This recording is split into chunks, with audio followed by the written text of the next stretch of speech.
Welcome to Formosa Dream Chasers. We're your hosts, Mary Ann and Ching En. Please join us as we explore the journeys amazing people take in pursuit of their dreams. And get insights from their experiences. Let's hit the road and get started.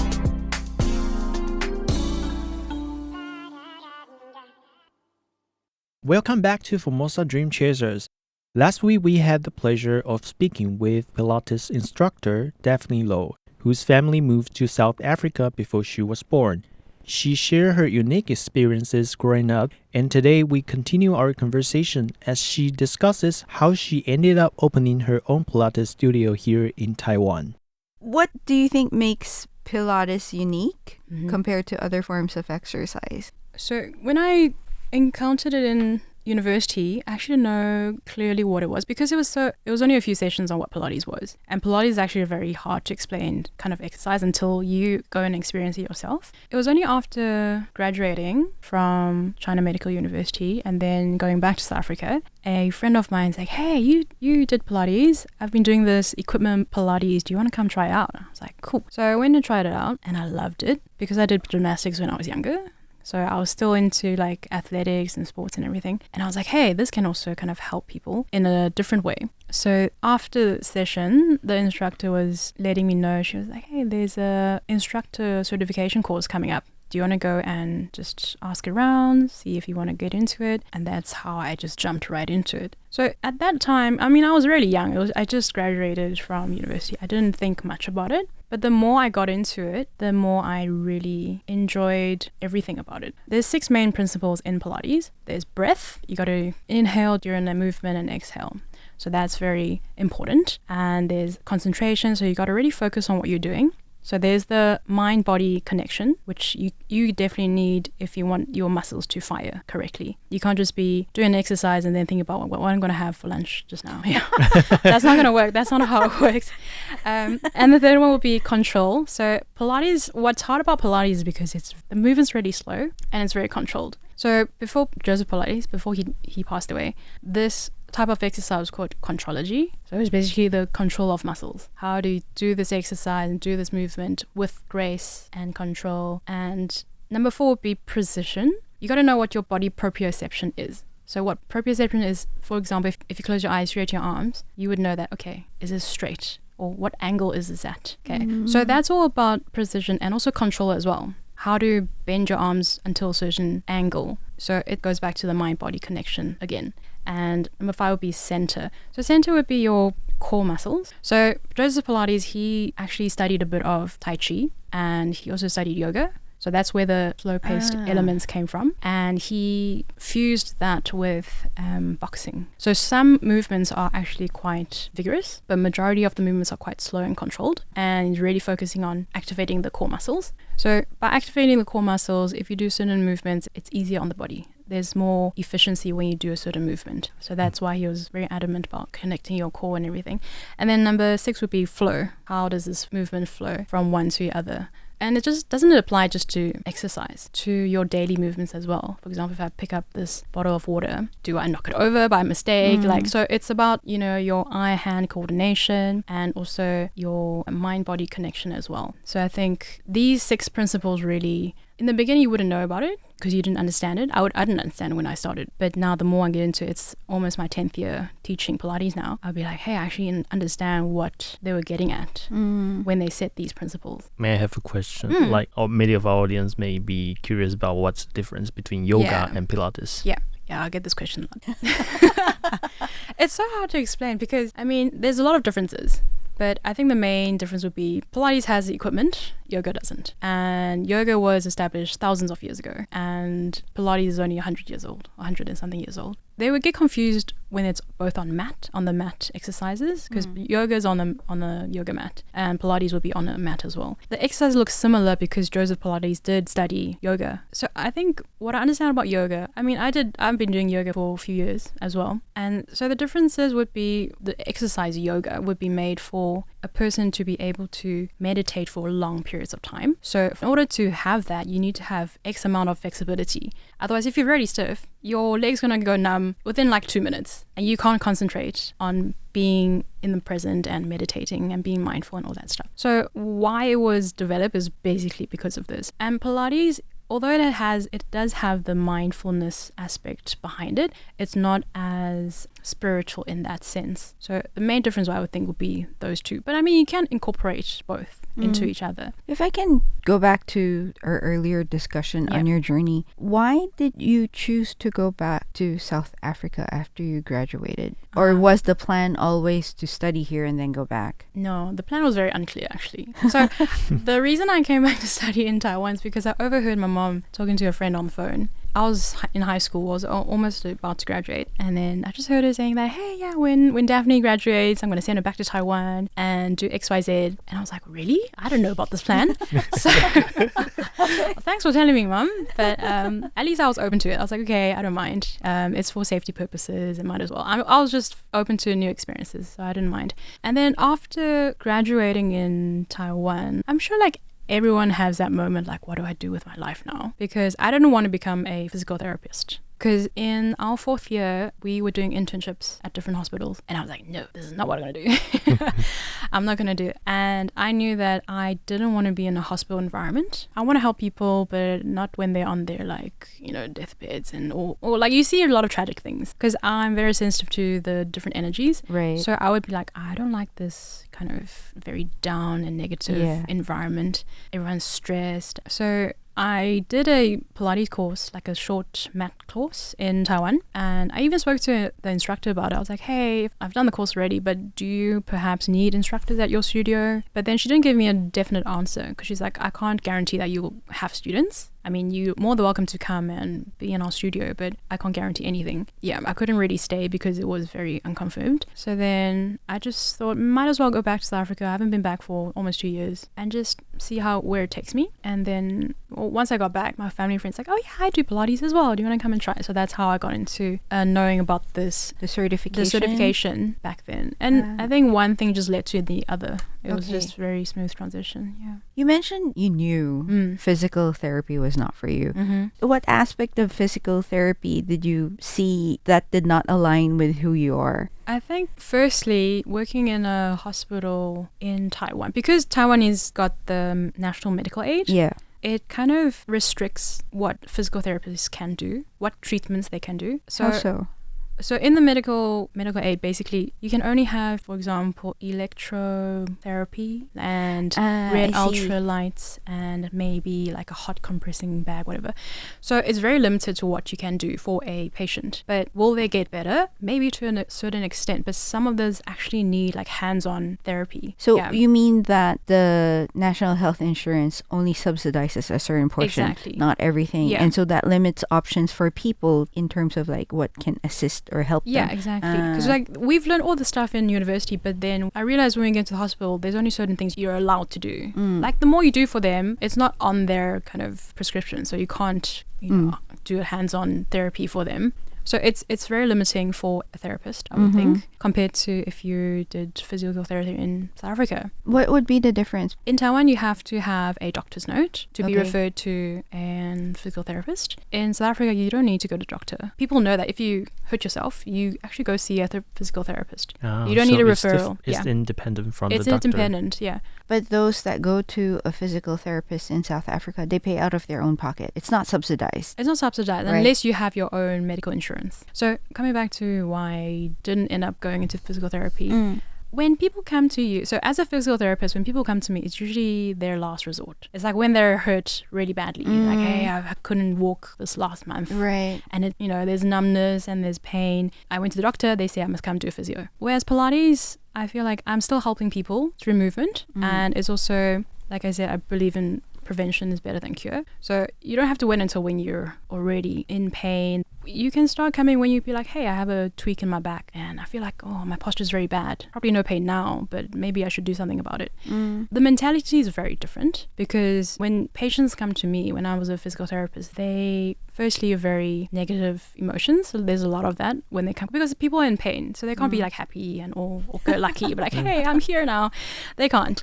They're in pain. You got to sort it out and really quickly. And they would think that you would magically heal them without them doing anything. And that's not how it works. Right. Because firstly, I'm not a doctor. I can't prescribe medicine for you. And secondly, that's just numbing the symptoms. So going back to the roots, like, why are you having this pain? Because maybe it's bad posture, maybe you hit your back, I don't know. So for me, I want people to take accountability of why they are hurting and learn about their bodies. And just be mindful that, hey, your body knows how to take care of itself. You just sort of learn how, like, your better posture through education and through gaining more knowledge about everything, and not just throw all of that dependence on doctors or therapists. Yeah. I'm curious, having grown up in South Africa and you've also worked in Australia and been in Taiwan, what have you observed in terms of like mindsets of people in these countries when they view health, for example, or exercise? So Pilates in South Africa and in Sydney, so that's where I did my working holiday, I think it's more progressed. People are very into their fitness. They go to a class 6 a.m. before work, so I have to teach those 6 a.m. classes, and they're very... They know that this is good for their bodies. I think it's also because they don't have national medical aid, so they can't rely on that. You got to rely on yourself. So like, might as well spend money and invest in yourself to become healthier than pay that money to see a doctor, because that's going to be a lot more expensive than something that you could be doing on a daily basis, and also enjoy it. Make it a fun routine, something that uplifts your mood in the beginning of the day.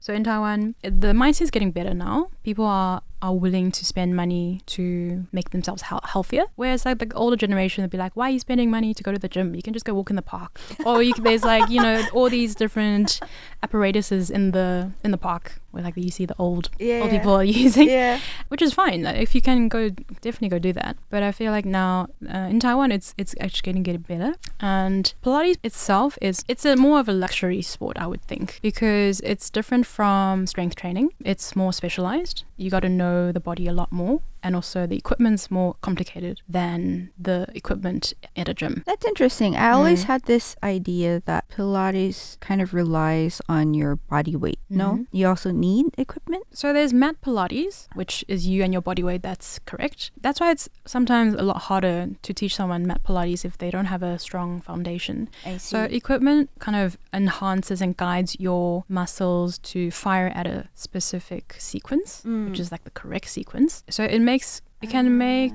movements more challenging depending on the springs. So we use springs as resistance, or it can aid your movement. For example, if you can't do a chest lift, a crunch, then using the equipment would help you get to that kind of level. And then once you know how to use your core, then you can do it on the mat. Whereas the equipment at a gym, for example, those strength training machines, it's very linear kind of movements. Whereas Pilates there's a full body movement, so there's a lot of rotations of the spine, a lot of spirals, which is basically kind of moving your body in a way that you should be able to move, but because of our daily lives, we sit all day, we only bend forward or we just lie back when we sleep. So during those times, and the prolonged sitting would shorten our muscles, making them weak.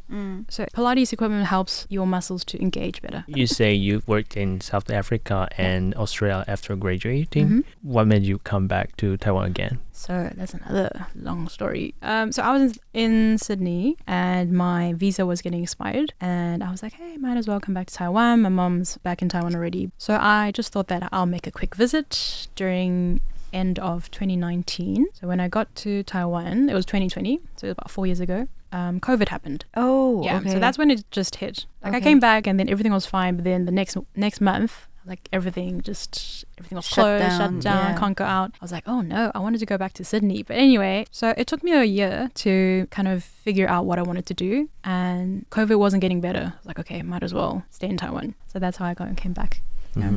Just by chance. So going back to like the journey, you graduated from China Medical University, decided to go back to South Africa. Yes. How did you jump from South Africa to Sydney? So I worked in South Africa for about 3 years after graduating. So you got the BASI I got the certification. BASI certification, and I did that course quite quickly, actually, I'm thinking about it. So there's 12 modules, and people have up to 2 years after you finish the modules to take the exam. But I did it right after the 12th module, so like within 6 months. It was only because when I went to South Africa, my first job was a reception at a gym. And then by chance, there was a physical therapy practice upstairs. So it'd be like, hey, there's a physio up there. Why don't you go chat to them? And then next to the physical practice, there was a Pilates studio. And so I just made friends with them, like, hey, hello, I just came back from Taiwan. If you guys need any help, let me know. And so the owner of the Pilates studio, she was pregnant at the time. And she also did BASI. So we were on the same certification. And she's like, hey, I'm having a baby soon. Can you kind of cover for me when I'm away? So that's how I got my hours quickly. So before the BASI certification, you need to accumulate 500 hours before you can be qualified to take an exam. Everything aligned. Yeah, everything aligned. Yeah. I'm very grateful that everything just aligned, and so I did all my hours within that time frame. And then because I was like, I need to start working, basically. I need to get paid for this. I can't just be lounging around, even though I'm doing something that I enjoy and it's something new at the time. Because other students, they weren't university students. They were stay-at-home moms, or they had partners that were earning money. Like, they didn't really need to be working that eagerly. So I was very adamant about, okay, I need to start earning some income and become independent. Yeah, so that's how I got into it. So after that, my own Pilates teacher, the one that did the certification with me, so he's South African, he immigrated to Australia, to Sydney, after I did my certification. So his whole family went there. And at that time, I was like, hey, I've been in South Africa about 2 years now. I want a change of scenery. And I was still young, like, I might as well go somewhere. So I told him, I was like, if I go to Australia for working holiday, because working holiday in Australia is easier. I think it was the easiest to get into because there wasn't a restriction on the amount of people that they're let in every year. So I asked him, if I go to Australia, would you be able to let me know if someone needs an instructor? And he would be like, cool, I'll let you know. So he went there, I think about 6 months. After 6 months, he messaged me saying, hey, I actually bumped into a studio owner. She's opening up a 4th studio in the CBD of Sydney. Would you be interested? And I was excited. I was like, yes, definitely. So we did an interview. So at the time, it was Skype, and did a session online. And my mum was my student that I had to model on, because she's the only one that could, do the exercise and understand English. So she did a very good job. So eventually I got the job, and that's how I ended up going there. Yeah. Okay. So I think I'm just so grateful about all these different little opportunities that I came across, and was brave enough to take them and just go full on with it. Okay, you came back to Taiwan, COVID struck, you got stuck here. How did that transition to you opening a studio? Yeah. I actually didn't want to open a studio when I first got back to Taiwan. Okay. Because I know that it's a responsibility. You can't just open a studio and be like, hey, I'm just going to go overseas for like 2 years and just forget about the studio. So for me, it's like having a baby. You got to nurture it. It's a big responsibility. So at the time, I didn't really want to open one. But then it was until an extent where I just feel like I couldn't find any equipment Pilates studios in Hualien, but I wanted to go and train myself. I was like, I don't know where I should go. I can't find anywhere that has these equipment. So eventually I just thought, hey, might as well open up my own studio. If there's no clients, that's fine. At least I have somewhere that I can train. Yeah. So I was just being very, optimistic about it. So for me, it wasn't about like, I'm going to make a huge career out of this. So my studio has been open for 3 years now. It's doing well. I'm very happy. I'm very grateful that it is going well. But at the time, I was just open to any opportunity. I was like, you know what? It's fine. We'll see how it goes. What was the situation like in Hualien? Because it's not in the urban area. Yeah. And I think the customers are a bit different from, like, let's say, Taipei City. And was it easy to make money out of it to establish a studio in Hualien? I'm afraid that's all the time we have. Tune in next week as Daphne shares what it was like to open a studio outside of urban Taipei.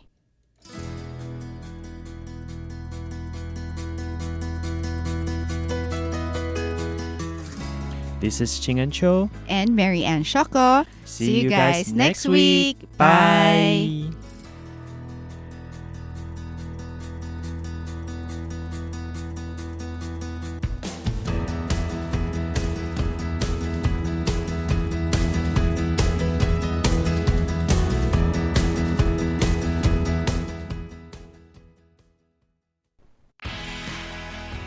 Want to stay up to date or view past RTI programs, videos, and news stories? Come check out our website at english.rti.org.tw.